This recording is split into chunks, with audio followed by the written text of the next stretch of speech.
बेटे के पढ़ाई के लिए?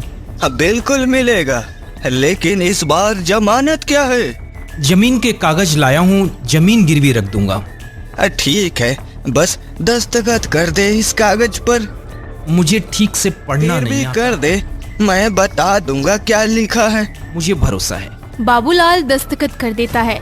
रमई उसे पैसा देता है। बाबूलाल दुकान से किताबें लेता है और फिर घर चला जाता है।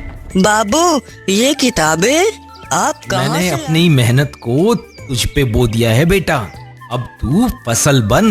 भगवान करे हमारा बेटा सबका सहारा बने।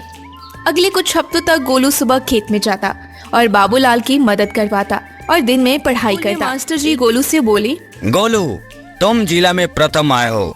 बड़ी स्तर की परीक्षा के लिए तुम्हें दिल्ली जाना होगा। दिल्ली? पापा कैसे भेजेंगे?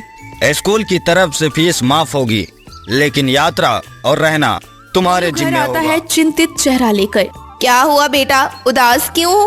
पापा से कैसे कहूँ दिल्ली जाना है, पर खर्चा। तभी बाबूलाल आ जाता है। कहाँ जाना है? दिल्ली, बड़ी स्तर की परीक्षा देने। तो मेरा बेटा दिल्ली जाने वाला है, बड़ी परीक्षा देने। तू फिक्र मत कर बेटा, खर्चा मैं देख लूंगा। कहाँ से लाओगे? फिर से रमई के पास जाऊंगा। अगली सुबह बाबूलाल दोबारा रमई की दुकान पर पहुंचता है। रमई और चाहिए, गोलू को दिल्ली भेजना है।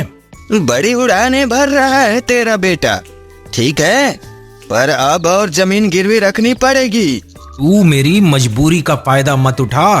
फिर कोई और दरवाजा एक दिन खटखटा। देखना मेरा बेटा बड़ा आदमी बनेगा, फिर तुझे उसकी गेट खटखटाने पड़ेंगे।